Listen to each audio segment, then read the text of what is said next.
Hey, we're live, everyone. Happy Wednesday.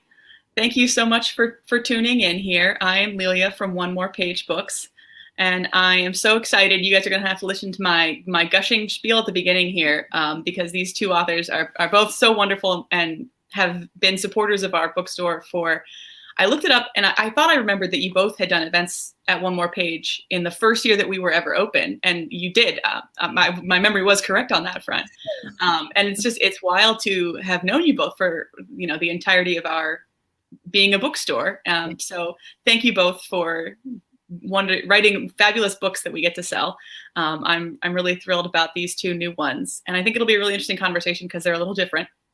But you both have written such different things over the course of your careers. So if you're watching this, I hope it's, if you don't already know one of these authors or are familiar with their work, get ready for a wild ride.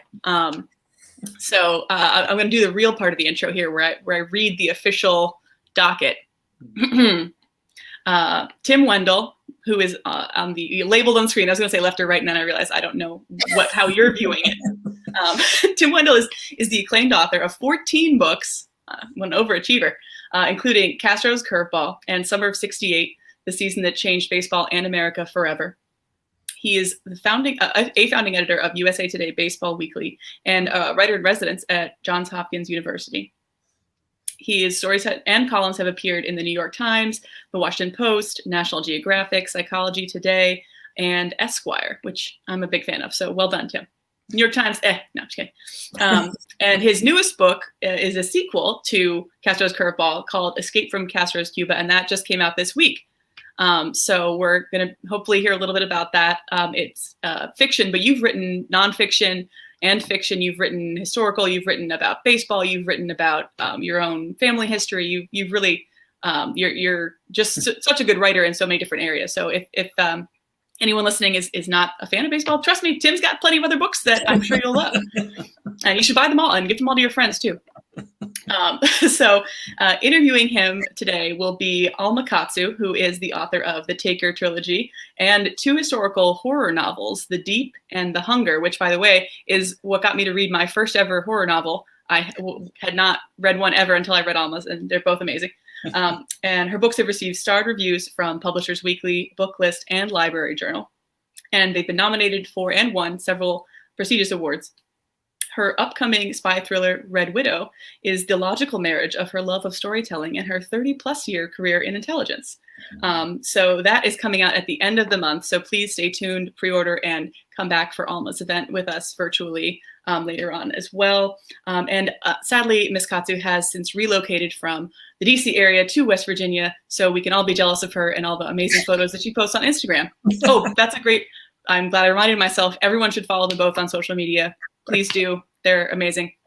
And like I said, please do buy their books, ideally from us, but whatever works. We'll have signed copies or signed book plates, I think, for Alma. Definitely, Tim's going to come and sign, so it may take a few extra days, but I'll put the link over here in the chat. I'll stop babbling now and let them take it away. And please do think of some questions if you all have questions for them. At the end, we'll be doing, an audience Q&A here as well. So thank you so much. And there will be a brief reading as well. So thanks again, guys. And if we were on person, I would say let's all give her a huge round of applause. So way to go. Okay. Right. Well, thank you very much. And welcome, Tim. And thank you for having me here tonight. I really appreciate it. It's great to be with you, Alma. And I don't think people quite realize one of our connections. You were in the very first class I ever taught at Johns Hopkins. You were in my very first workshop. And I still remember how hard you worked. And you're still like one of my top students. I mean, you guys keep me going. At times I go, I don't know about this teaching thing, but maybe there's another Alma Katsu out there. I'll go another semester. I didn't know I was in your very first class, but it didn't seem like your first class. It was you were very impressive and inspirational. I mean, I think all the students just completely adored you. Castro's Curveball was still a big hit, and you were like our inspiration. You did it. Maybe we could do it too. And I wanted to thank you for having me here tonight, because it really is such a thrill to get to talk to you. I've been following your career since Castro's Curveball, and it's really, I don't know, kind of really nice to sort of come full circle and talk to you about the sequel. So do you want to dive right into it? Because there's so much to talk Oh, about sure. with the book. Whatever you want to do. You're in control here. You're at the wheel. Ooh, well, we're just going to grill you then. So let's talk about the book. I mean, one of the really interesting things to me was that, you know, it's coming out like about 20 years after Castro's Curveball. It is a sequel. Castro's Curveball came out in 1999. So can you tell us, why did you decide to wait those 2 decades to do the sequel? Well, I probably waited way too long. And I thought I was done writing about Cuba. And I think that in a lot of ways, the sequel stands on its own. I don't think people necessarily have to read Curveball, even though I hope they do. But I thought I was done with Cuba. And then I've gone to the island several times. And I was going back for my 4th time in early 2017. And I was bringing my wife, Jacqueline, with me. And that had me a little bit on edge, because in Havana, you're never quite sure how things are going to play out. You know, something's always going to surprise you. And so we actually flew from BWI, connecting through Fort Lauderdale. Want to get away fare on Southwest. That was crazy. But we landed and we're walking across the tarmac. We came downstairs and we're walking across the tarmac. We haven't even reached customs yet. And this guy saddles in next to me, and I pretty much figure out, plainclothesman. You know, he's kind of in dungarees and a t-shirt, but, you know, and he says, "Call me Ricky." And I went, "Okay, Ricky." Now, I didn't say my name or anything like that. And he's still walking with us, you know, toward customs. And then he says, and I had been, Cuba in 9 years. And he said, "What brings you back to Cuba again, Senior Wendell?" I went, "Oh my gosh, I haven't even cleared customs and they know I'm back." And I love Havana. You know, I think we'll get into that. It's gotten under my skin in a lot of ways, but it's changing fast. And from a baseball standpoint, what we're seeing is the days of baseball prospects, even though some of the more citizens still do it, trying to get out of the country, coming across the Florida Straits on a raft, are done. They're now being spirited out by crime syndicates, mostly from Mexico, on cigarette boats. And once I started to hear that, I went, oh, I think it's time to revisit Havana again. Well, that's good to hear. I mean, going through the book, there's just so many elements to it, and you know, we're going to touch on a lot of them. So it sounds like it was you finding out, you know, all of these intrigues that are still going on in Havana, and the changes that sort of spurred you. I was kind of wondering if Castro's death in 2016 had anything to do with it. Oh, very much. And I was kind of intrigued how things were changing down there. And we worked that into the novel. I mean, that's a nice plot point. You know, Castro's death, you got to use that somehow. So you do. But one of the things I was intrigued by, okay, Fidel's dead. I mean, here's like, this guy's outlasted, well, you would know from your work, what, 6 presidential administrations, maybe it's 7. And I was going, what is going on down on the island? Because I love the Cuban people. There's this gallows humor. They just crack me up at times. I can remember my very first trip in 91, I went down and I looked like something from another planet. You know, I'm walking around in a shirt like this around Old Town Havana. And this older woman comes up to me and goes, "Are you American?" And I'm like, yeah, I am. And all of a sudden I'm thinking I'm in all kinds of trouble now. And she starts walking with me, just like Ricky did out at the airport. And she starts talking with me about, you know, we never trusted those Russians. And I'm going, okay, why not? And she goes, "We dance better. We know music better. You know, we're a different kind of people." And we just had the wildest time for about an hour just walking around. So yes, Castro's death had me intrigued on how the populace is trying to deal with it and move ahead. Yeah. And we'll get back to it, because I mean, really, there's 2 big parts to this, right? It's baseball and Cuba. And I think there's a million things we can talk about Cuba. I did want to get back to one thing, though. Did you ever find out who Ricky was and why he knew your name? Did he ever identify himself? Ricky, I'm pretty sure, well, I had to be plainclothesman because we were followed for the next 36 hours. And what we figured out later was I had requested through some friends an off-the-record conversation at the American Embassy, which is kind of new. It always used to be just an interest section because our relationships are so bad. And and we were being followed, but then nothing was really happening. And it wasn't until 3 days later when we had our meeting at the interest section or the embassy, and we're talking with the number 2 guy. And I just kind of said, well, I haven't been here in 8-9 years, but they knew me at the airport coming in. And all of a sudden you could see him go, oh, and he had a leak in a sense in the embassy. Yeah. And they were kind of looking at, in a sense, the manifest. And yeah. I was wondering if it was something you did the last time that you were there that really made you in the police. I got in trouble one time. Some travel writer gave a copy of, this is when Fidel was still alive, gave a copy of Castro's Curveball to Castro. Wow. So that probably didn't put me in great graces. Yeah, maybe not. You might have been on a blacklist or something. Watch for this guy. One of many. Let's switch gears a little bit and talk about baseball. You're a sports writer, as we all know from the intro, if we didn't know that before. But it looks like baseball is really your first love. And, as Leila said, you've written several nonfiction books, bestsellers on baseball, High Heat, Down to the Last Pitch, Summer of '68, and of course, many, many articles about it. So can you tell us, where did you first develop this interest in baseball? Oh, as a kid, I played Little League. I played it poorly, but I was always fascinated with the game. And kind of one reason I think we named the first novel Castro's Curveball is I couldn't hit a curveball to save my life. So, you kind of work that in some way. I also grew up, playing hockey, running track. I grew up near the Canadian border. But one of the things I kind of discovered early on, and one reason I love writing about baseball, is it, unlike maybe other sports, it breaks down to one-on-ones, and that's very good, as you would know from a dramatic standpoint. You have the pitcher versus the hitter. You've got even the fielder trying to catch the ball, and just the way things are set up on a ball diamond, on a baseball diamond, really fits into that very well. A couple of years ago, I was out in LA, and we were pushing curveball, to try to get some traction like you have had for some of your projects. I gotta dust off some of that magic dust. And but we were at a game at Dodger Stadium, and I'm there with a couple of producers and another guy who's a director, and the director had never seen a game. And I'm supposed to be telling him about the game. And about the 3rd inning, he goes, "Oh, I get it now." And I go, "I don't know what you get, because I haven't really been telling you much of anything that's useful." And he said, "Look out there. That thing, that infield, that diamond, you call it." I'm going, "Yeah." He goes, "It's like a stage, isn't it? And it's a little bit, kind of turned on kilter, but it's like a stage. And that guy with the ball, the pitcher, he starts everything. He's kind of the everyman role, like in a Shakespeare play." And he's just going on and on. I'm like, looked at him and go, "Yeah, that's beautiful. That's much better than I've ever come up with." But, here you have somebody in the arts, and he's just new to it.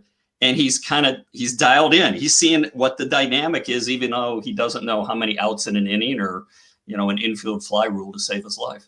Well, what you opened with was just fascinating too, because I'm not a baseball person. I watched a little bit when I was young. My father loved the Red Sox and would take us to the games sometime. But I was never, I'm sorry, did I just insult you?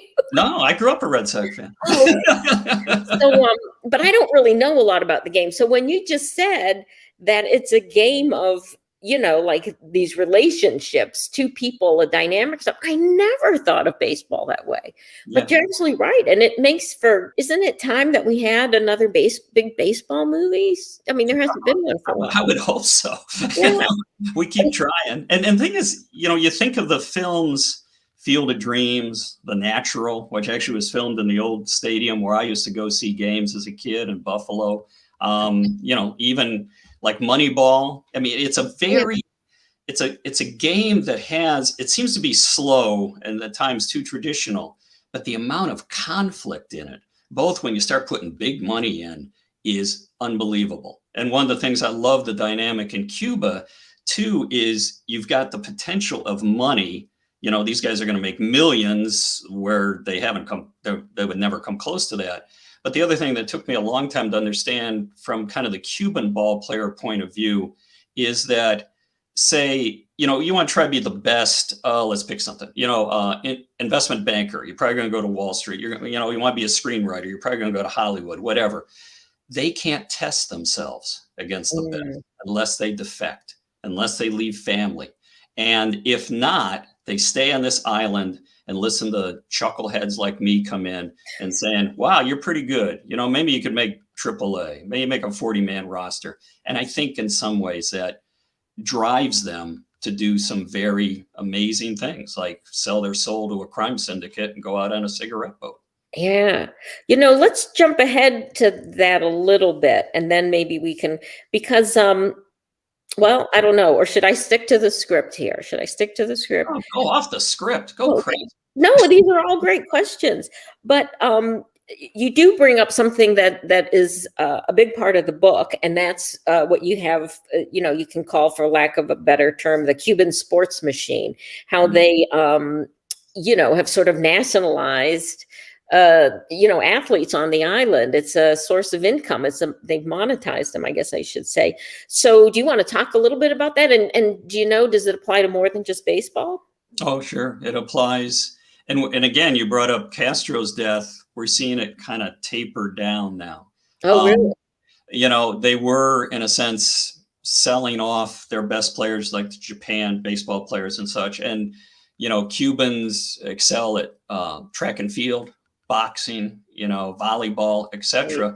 And for a long period of time, this was a real source of propaganda, how well they could do in the Olympics. And if you look at, say, recent medal totals, probably going back 20, 30 years, the amount of money and effort they put into it, they're you know, behind only like the bigger countries like the US, you know, what's left of the, you know, the Soviet Union, etc. And that was a source of great pride. I went to I somehow got myself into like this celebration of Olympic athletes had to be my second trip down there. And it was like returning royalty. Every expense was being made. And you're talking about a country that's broke, you know, and yet you had this lavish spread, you had all this buffet stuff, etc.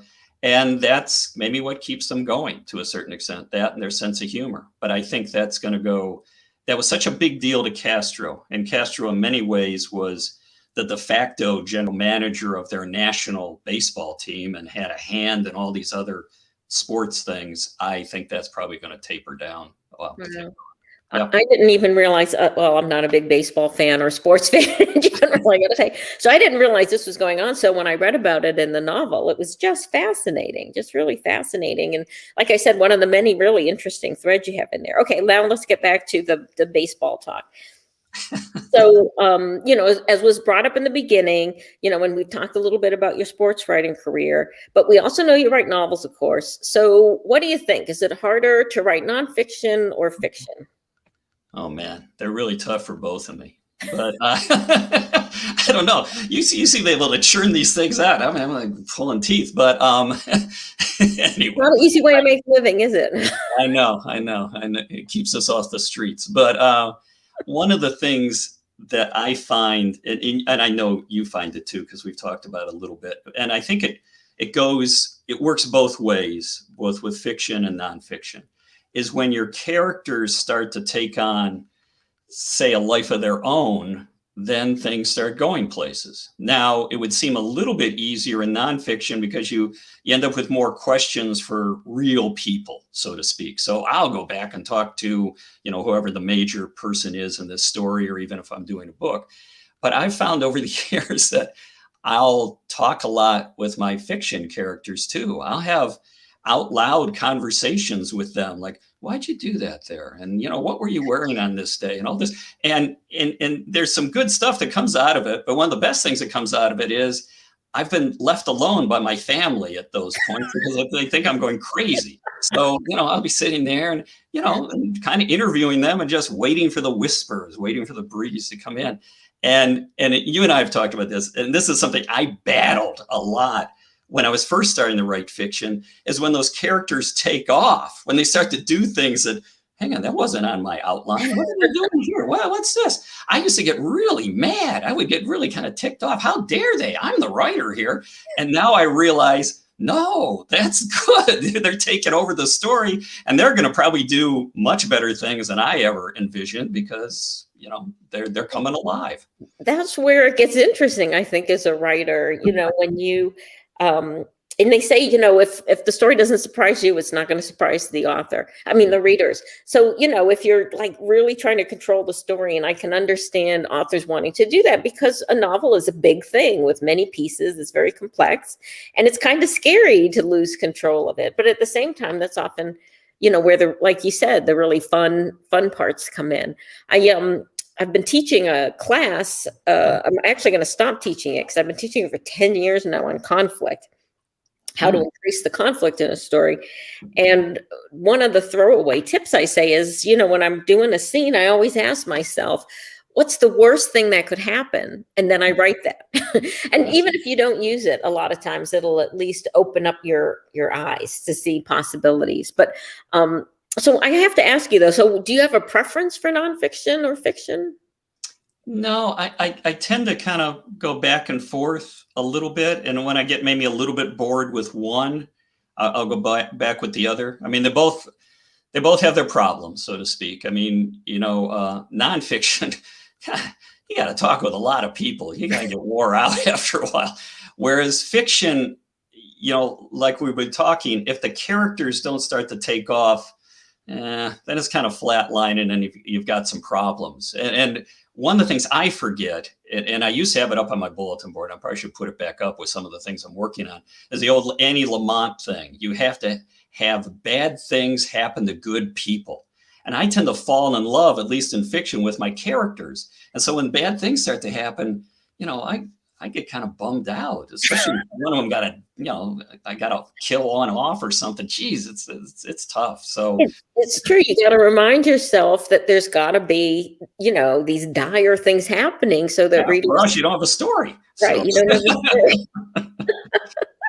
Well, I have to say, I mean, as much as I love your fiction, I wonder sometimes if you're not like a natural born nonfiction writer. And maybe that's just because you've done so much of it. That was your career for so long, as a sports writer.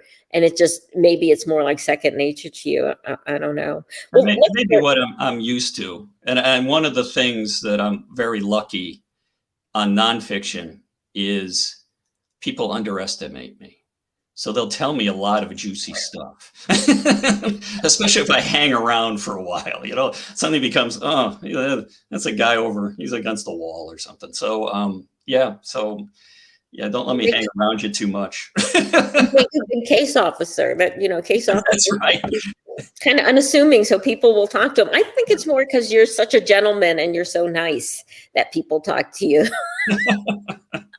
You're very friendly and easy to talk to you. So let's get into some specifics. In the book, your protagonist, Billy Bryan, is a former minor league catcher. So why did you decide to go with a catcher for your protagonist, say, instead of a pitcher, who I think most of us, non-knowledgeable people would say is like the star, right? The star of the baseball team is a pitcher. Why did you decide this was going to be right for your character? Because catchers, at least from what I've learned in talking with them, first of all, they've got God's view of baseball. It's all laid out there in front of them. I'm thinking back to my director friend at Dodger Stadium. It's even better than that. He's closer, but there's a cost with it all. And, first of all, they have to really know the game. So that's good. You can get kind of down and have some fun with, strategies and relationships on a team, because they're going to have to be all dialed in with that. But maybe most important is they have this great view of the game, but they really pay a cost. And the cost is getting hit by the ball. It's getting run over at the plate. It's being probably underestimated. It's being squatting down for so much that the hamstrings give out and they can't run anymore. And so it's really kind of this Job thing. And yet they never want to come out of the left. They're down there in the dirt and everything. Everybody else, the outfielders are out, frolicking out in the grass. This is great. Waving at the fans. More catchers. He's still probably picking himself up from getting run over last time at the plate. So I like that. I like that they're intelligent. I like that they love it because they have this view, and yet they're willing to pay the cost. And in a lot of ways, that summed up Billy. And I love Billy. Billy's, when I have a tough day, I talk to Billy. Yeah, he's a great character. And just as you were describing what the catcher position was like, I was thinking, well, that's him to a T. So you did, pick it up, match it up very well. I have to ask, were you a catcher? No, I really wasn't. My son caught for a little bit, and it's funny. Way back when he was young, when he, in Little League, he, he ended up catching like both games of a doubleheader. He caught all these games, and he had asthma, and I still remember taking him off the field, and he just looked like he'd been hit by a truck. And that's really way back, kind of the beginnings of the first one. And Billy was probably going to be a catcher already, but you're looking at how beat up your son is playing this position. You go, yeah, I'll work a little bit of that in. No, I'm no fool. I played hockey. I never played goalie. I didn't. I like positions with not a lot of responsibility. I mean, it is a tough position. When I was growing up, my best friends were a pair of twins, and they were big softball players. One was the pitcher and one was the catcher. So I learned a little bit of what you described there, the different personalities, I guess, of the positions. Are there types for every position on the field? It's like being in a band, right? The drummer is always a certain way. A bass player is always a certain way. Is it the same thing with baseball? Is the hot dog the pitcher? And yeah, like Glory King. Yeah, it's you can match it up that way a lot, and the ones who want the glamour are probably playing outfield or maybe third base or something. And, one of my favorite movies is Bull Durham, because they match up those types so well. Oh, and, you can see how it plays out. I was thinking of that. What was that hockey movie? Oh, Slapshot. Slapshot, yeah. You'll learn a lot about hockey from that. Yeah, we'll probably watch it again next week here. I'm sorry? We'll probably watch that again next week here. We tend to have that in rotation. Yeah, we saw it again recently, and it really brought back memories. So let's switch gears again and talk about Cuba this time. Mm-hmm. You've described it a little bit, but you've obviously spent a lot of time on the island. And I mean, I've never been there, but I felt like you did a really good job bringing the island to life in the book. Do you want to talk about that a little bit? What is it that attracts you to Cuba? And, I mean, you talked a little bit about how this book came together, mm-hmm. but I mean, it's really interesting, how your choice in setting so much of it is in Cuba. Yeah, Havana is like one of those, I think we hit certain places in our lives, and actually Kyoto was another one for me where I visit it for the first time and I go, I kind of know this, it's triggering something, maybe another life or something. And Havana was like that for me. Like I said, I love the people, but the architecture, even when it's kind of falling to pieces, is beautiful. And I love walking around Havana in the early mornings at dusk, because you can just see how beautiful this place was at that point in time. And but it was difficult. One of the things I wanted to do was make Havana specifically, but Cuba may overall, a character. Natalie Goldberg, the poet, has kind of a barometer on place, especially in fiction. She feels it should be an angel or a demon, and it can be both. It can switch, but it should be that ramped up. And it was difficult to get it that ramped up initially, because even though I was going there, I wasn't like going there a lot. And Alan Schuss, one of my old teachers, got me onto an old coffee table book, even though it was kind of small, of Cuba in like the early 50s. And I found it Library of Congress. I ended up Xeroxing a number of the pages and then made another copy for Alan, because Alan used to have a copy, but he had lent it or lost it or something. And it was one of the best learning experiences ever, because I came in the next night for class. After class, I handed it to him. Here, I got a gift for you. Here, I found some of that. Here's some of the pages. And I started to leave. He goes, well, hang on a minute. I went, what? And he said, okay. And we had this big table, and he started spreading out all the pictures, all the copies. Wow. And now I can be a little dense sometimes. And I went, well, what are we doing? And he said, okay. And he had read parts of the novel. He had said the one thing a teacher, you love to hear, you're onto something here. Oh. And so he said, that scene you have at the waterfront. Okay, yeah. Okay, here's 3 photos of it, or here's 3 copies of photos. This is how you're going to write it. Billy and Melina as love interests are going to be walking along. They're going to pass this place, and then this place, and this place. And that whole evening was a revelation to me. I will use today, whether it's fiction or nonfiction, thank God we've got, the iPhones. I'll take pictures and then I'll try to work my way through them. Well, it comes through the country and the city come through so clear in the book. I mean, I think you did an excellent job, making it a character. And, anybody who loves Cuba will love, just reading about it. Well, let's switch gears again. And, in reading the book, it really, when you start talking, especially about the old, I don't want to say old ball players, but what it was like in the old days.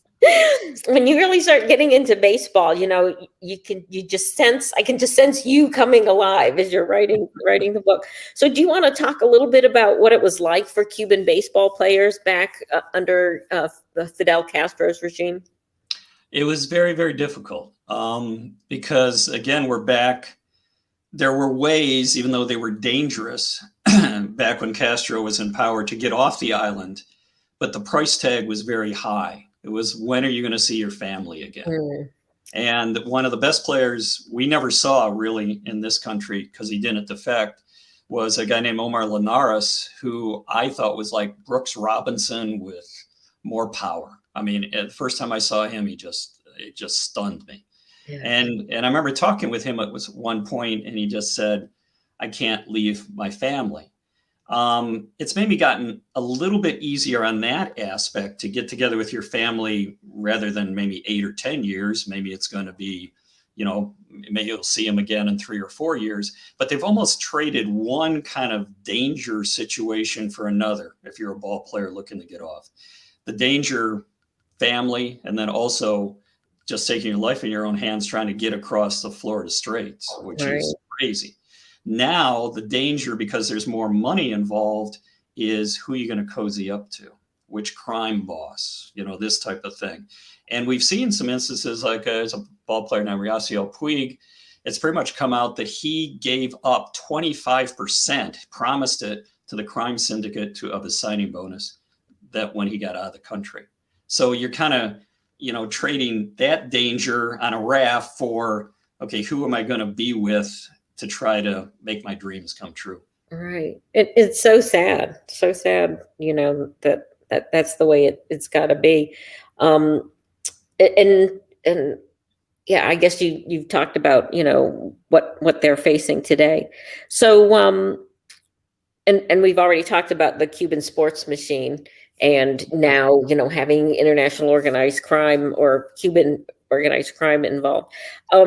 Hey, I saw one thing, speaking of former Giants. So former Major League pitcher, I'm going to murder his name, Luis Tiant? Louis, yes. Okay. Louis. Where's your book? How did that happen? Good chunks of it, shall we say. I'm sorry? You read good chunks of it. I was thrilled to get a blurb from Louis along with Silva and Jay Levy. But one of the things is, and some of the baseball fans, watching this, is Tiant was quite a showman. I mean, he played for the Red Sox. He came up with Cleveland. He left the island and didn't see his father for 15, 18 years after he left. But he had this motion where sometimes to really throw off the batter, he'd kind of turn his whole back to the plate. He'd go into his motion and turn his back, and you go, if you're a batter, going, what's going on out there? And then he'd throw the ball. So one of the jokes we have is, Louis blurbed this, and I've known Louis for quite a long time. I loved his documentary, Son of Havana. I loved his book, Son of Havana. But one of the jokes is, many parts of this book, Louis may have had his back to the book when he was reading it. So. I thought the name was familiar, but I was afraid I was going to completely. Big cigar, kind of the Fu Manchu mustache. Yeah. Actually, he lives in Maine now, which I find crazy. So I don't know. Kind of cold up Maine. Maybe he goes down to Florida. He goes down and visits his son, but yeah. Well, we have a few minutes before we're going to break, so let's just talk real quickly about baseball. Your big love. So it's called America's Game. Do you think that's a fair use of it, was it ever America's Game, and if so, is it still? Yeah, I think you need to know baseball and to some degree to understand America. I mean, Ken Burns and I agree on that. And I think right now what we're seeing in baseball is somewhat indicative of our society. The teams are getting really stretched money-wise between the haves and the have-nots. And so, but one of the things that intrigued me right off about, and I didn't know this before I went to Cuba for the first time in '91, is baseball here is traditional. You know, I think sometimes the younger generation thinks it's a little slow. It's mom, it's apple pie, 4th of July. You know, it's part of the country. In Cuba, it's part of the country, but in a much different way. It was the game, especially when the Spanish controlled the island, and they've been playing it there almost as long as we have, well over a century. It was the game of an independent Cuba. It's a game you played if you wanted to make a statement from a revolutionary standpoint. And so you didn't, if you were like looking for an independent Cuba, you don't go to the bullfights on Saturday. You went off into the jungle and played this radical new game called baseball. And one of the things I find very intriguing is when Castro took power in '59, amazing turnabout. One of the first things he did was tour the island with he put together a baseball team. And he pitched. It was called Los Barbaros, which means the bearded ones, because they didn't shave. The Revolutionary Army didn't shave. And supposedly Che Guevara played second base. He was terrible and all this. But it endeared him and the new government to the populace so much because they understand us. They're playing our game. And they just barnstormed the whole island. And people can see some of the clips or even photographs from that. And it looks kind of campy and it looks kind of hilarious, but it was very measured and calculated on Castro's part. That's fascinating. Absolutely fascinating. And it's interesting too, to think of something that is so, iconically American, and then to realize that it has meaning in a whole other, capacity for other countries. Something that probably most of us don't consider. So we are running a little late, but we're going to do a little bit of reading for us. Yeah, just a smidge, if I can. Yeah, I won't keep us going too long. We were talking about Cuba and my infatuation with Havana. What you need to know, it's about 2-3 o'clock in the morning in Monterrey, Mexico. Yeah, the bars are closed. It's a sad time of the night. And you've got 3 people in a BMW. You've got Chuck Cochran, Billy Bryan, the narrator of the book, even though Chuck does a lot of the talking here, and Billy's daughter, Yvonne. They are waiting in a BMW to see if the Cuban prospect they've been following is going to defect. So I'm just going to read a little bit of that. And it starts off with Chuck, talking. Somehow from that small alleyway, I could see all the way down to the water and the lights atop the Hotel Nacional.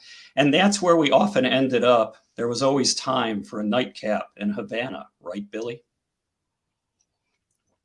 Even if we were playing a doubleheader the next day. Always time for a nightcap, I agreed. And you know what I remember the most? That's the smell of the sea, Chuck continued. Even well off the Malacan breakwater, farther inland, even near the old Colon Cemetery.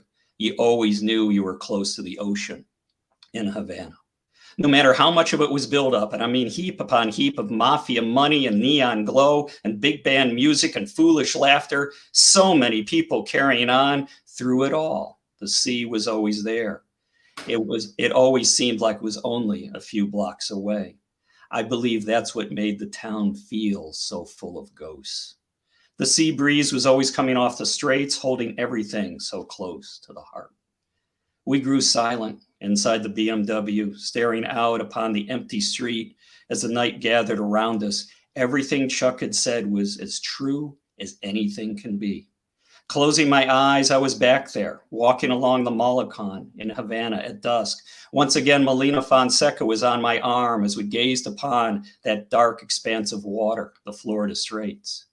How far? Melina would ask. It was a question she loved to ask, even though she knew the answer as well as I did. About 90 miles from Havana to the Florida Keys, I said. Only 90 miles, she would repeat, as if it was the most important number in the whole world. And to think we're almost there. Then she would smile, a sight I'll never forget.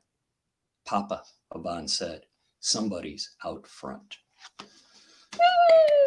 Thank you very much. That was great. And that was a great taste of the book. Bravo, Tim. Yeah, you're as always, your reading skills are fantastic, and it really just makes you want to just dive into the whole book. So thank you for sharing that. You're welcome. Actually, if people want to hear me read the whole book, it's now up on Audible, and I'm the narrator.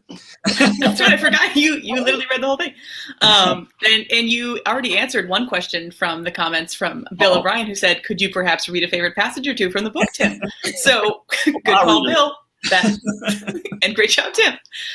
So yeah, I'll ask some of the questions that were relayed in the comments. You had a lot of great shout outs as well from Melanie Griffin, Bill O'Brien and Sue watching from Arlington, Arlene Sachs Wilder, Linda Voss from Indiana. So hi from all of them. And you know, don't worry, Tim will see the comments after the end too, guys. So if I missed you, he'll still see it. And then had some good questions here. Fred Anklem asked a good one, I think. Have any of your fictional characters ever refused to talk back to you? If so, how did you develop them, or did you just kill them off? That's a great question, Fred. I try not to kill off too many people, but some don't talk back, you know, or respond. But it's funny. I'm thinking of a line. Stephen Hunter, who used to review movies for the Post and does a number of thrillers now, he gave me some advice on fictional characters, and he said, in a sense, you have to visit your book every day. And maybe just a visit, you know, how you doing type of thing. On many other days, you're working on it for hours. But if you're waiting for the times you're always inspired and you're not checking in, it's like you haven't called your mother like in 3 weeks or something. You know, they tune you out. They get very upset. And I don't know, maybe Alma knows, you know, can speak to this too. But I feel I have to keep the conversation going just to stay on their good side a little bit, or they'll, you know, zone me out. I'll be at a different lunch table at the high school cafeteria. You know, it's true. I think you do have to, there's just some characters that are harder to get to know, and you have to just struggle and fight with them. But it's like some people, you know, who are just a little bit more reticent or shy, but eventually, you know, you crack that nut and you figure out what it is that's driving them, and then you use it against them. That's right. You put them in bad situations. Right. You guys are very good at putting your characters in bad situations. No, I'm just kidding. But like you said, you know, you really start to fall in love with these characters, and then in order to have a plot, unfortunately, bad things do have to happen. So, Arlene asked a great question. Do you use an outline to plan out your story? If so, is it different with fiction and nonfiction? Oh, that's interesting. I used to outline a lot more, and I probably outline more still with nonfiction, because there may certain things you've got to get in. And I'd love to hear Alma's answer on this too, because I used to just be lockstep, you know. Oh, I had the index cards and all this stuff. And now I kind of get it set up and just kind of see where it goes. And if it goes in the ditch, then I'll go back and look at the outline and go, okay, what was I trying to do there? And I'll start working it out as a 3-act thing with reversals and all that stuff. But the outline usually gets me going, as does the research. You know, I'll come back and research, maybe I'll come back and outline, but I want something to kind of get me off square one and get me moving. You do the same thing? Well, what about I got to ask about nonfiction, though. Surely you must outline heavily for nonfiction. Really? Once I have the lead, and the key to me, the Rosetta Stone is what they call the nut graph, or the theme statement, because that's the covenant with the reader in nonfiction. Hey, if you read this, you're going to find out that. And even like something like, say Cancer Crossing. So, you know, the book about my brother and the leukemia docs, one of the last things that was written was chapter 2, which is pretty much an extended kind of theme statement or nut graph, you know. And in fact, there's even the question, I think it starts off that chapter, why go back and look at an incident like this that happened to your family so long ago? You know, because I know that's what the reader's kind of thinking. Right. So I have to kind of address that. And I think sometimes, you know, next time you're reading, I'll say, I don't know, New York Times Magazine, you're reading, say, a magazine story, maybe not so much a book, nonfiction. If it starts to go sideways, I bet you they're going too far off the tracks from what they promised you in that nut graph or theme statement. Interesting. You know? So it's kind of, but things go wrong, then I outline. Well, at Hopkins, they taught us, I think because the idea was more literary, and literary was supposed to be more organic. So I don't remember a lot of emphasis on lines or anything like that. But when you start writing commercials, especially when you write thrillers, then, with so many twists and turns and keeping track of things, I guess it's outline. I actually keep track of everything in a spreadsheet.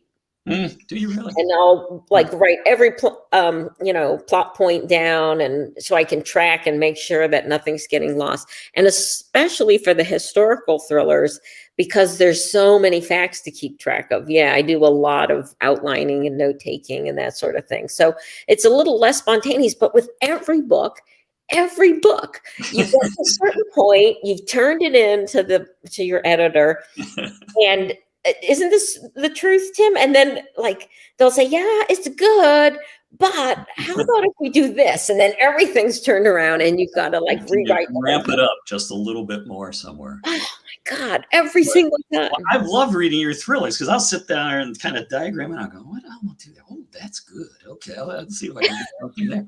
So they're awesome. Thank you. But boy, they're a lot of work. Anyway. Writing books is hard. It is. You all are doing great work. Adam asks a question for Tim. What made you want to go back to Billy as a character after all these years? Did you always know you'd write more about him? No, I didn't know I'd write more about Billy. And it was more the place, excuse me, going back to Cuba and going, wow, that's still the same, but this is really different. And it's funny because we're coming back to character now. We're coming back on the flight from Havana, and I'm thinking, it'd be kind of fun to do Havana again, do Cuba. And then I got to thinking, but I'd love to write in Billy's voice again. But then my trepidation was, is Billy still going to give me the time? Is he, I haven't talked to him in a long time.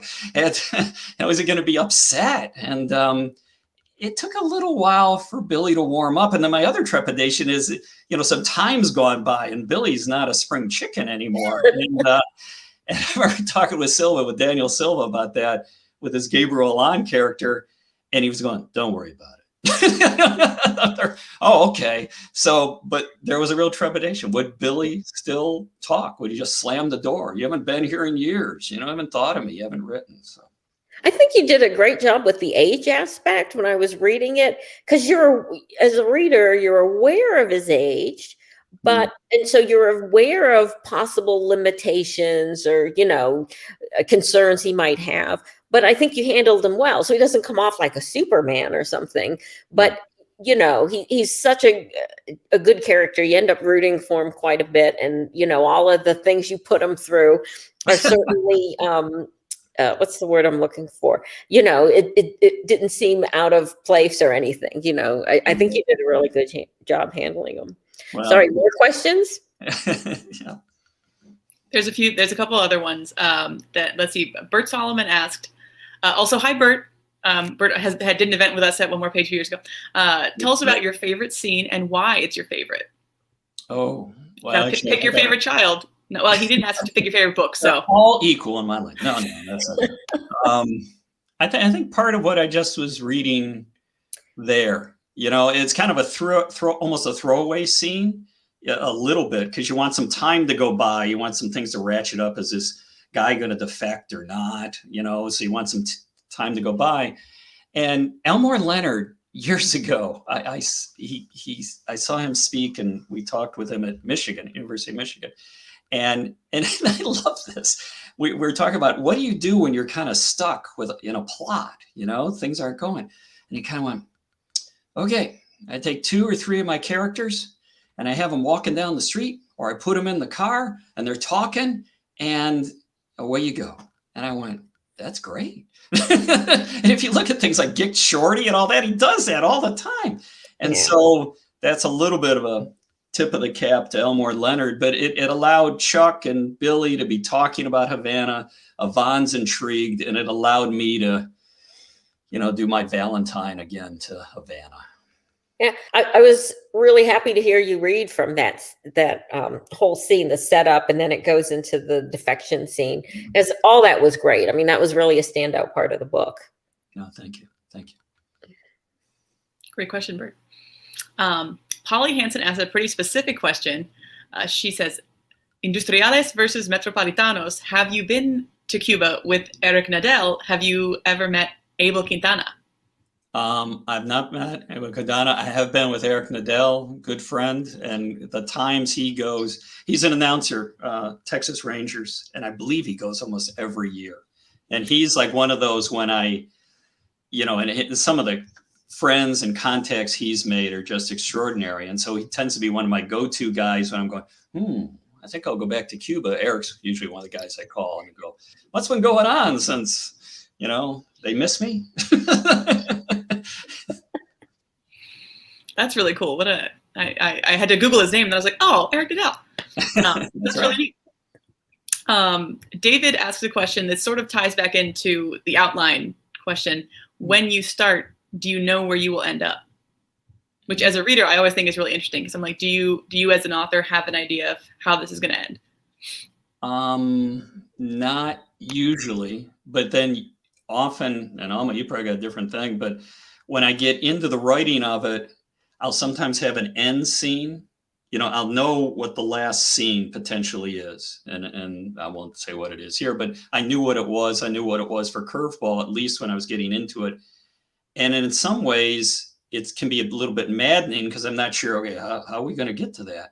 But on the other hand, it's liberating because I can go, okay, I know we're going to end up there. Let's see how many bells and whistles and twists and turns we can put in. And sometimes it'll change, but almost with all my long fiction, at least, relatively early on, I'll go, yeah, that'd be a great ending scene type of thing. And how do we go? You do that, Alma? You probably do something much better. No, I wouldn't say that. I mean, I often don't know the exact scene, but especially with thrillers, when you have characters and you know the characters fairly well, and sort of what the objective is of the book, the theme, it seems like you kind of at least have a sense of how things are going to have to resolve in order for it to feel true, to ring true. So while I don't always know the scene, I kind of know where it's got to kind of end up. But what I think is interesting? I've just started writing short fiction. I really haven't written short fiction since I was in the program, so that's a long time ago. But I get invited to write for anthologies now, and so I've tried a little bit of short fiction. And to me, that's where things get really wild because it's everywhere.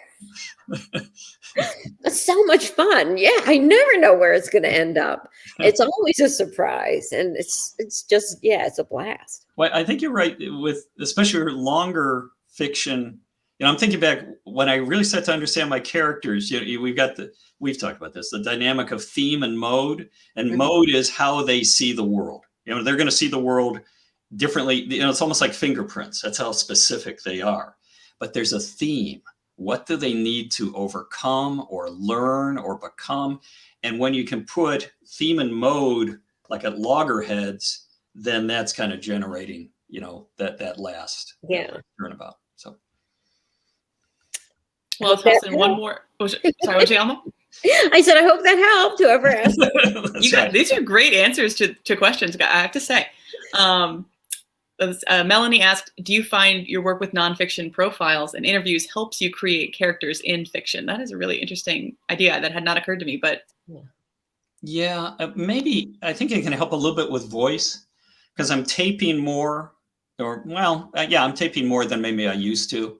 I'm kind of stealing a page from John Krakauer. It tapes everything that moves. And so it's not so much I need all that, but I find when I'm going through like when I'm transcribing, which is laborious, and then looking through the transcripts, I'm finding all these little things with voice. And then I can maybe, turns of phrase and such.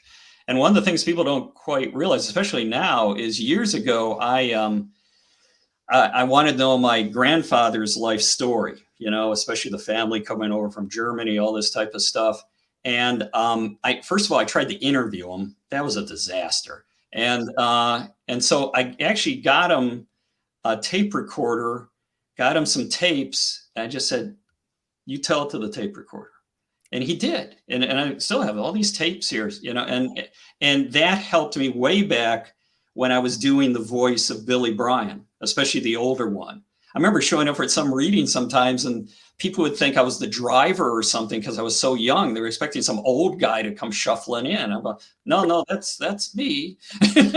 But I was kind of taking some of the things from my, turns of phrase, the way he would say stuff, from my grandfather. Cool. Hey, can I reserve the last question? And then I know you have to wrap up. So I'll just throw this out there. Do you have any plans for a third book in the series?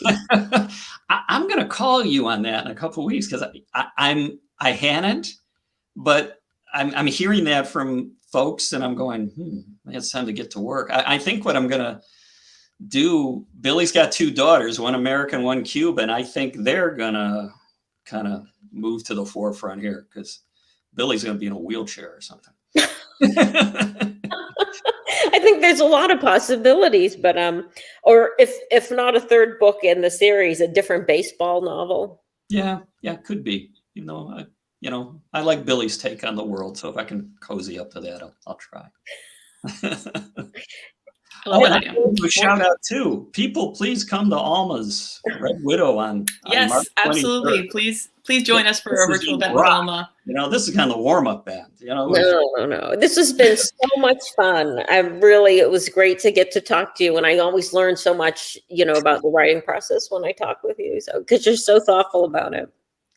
You all are fantastic. I can't tell you how much it has been a pleasure as a one more page, as a bookseller who came in fresh that first year and met you both, and has spent 10 years watching your careers and reading your amazing words. Thank you so much for everything you do for the bookstore and just for writing in general. So thanks for being with us, and keep at it. And thank you everybody that tuned in, and everyone who left great questions. Yeah, thanks everybody tuning in. Thanks to One More Page, my home. And you can order their books. I put the link again here for Tim's. Get them for your friends. It's a great gift. No one will expect it. It just shows up. We'll ship it to them. Thanks everybody. Thanks.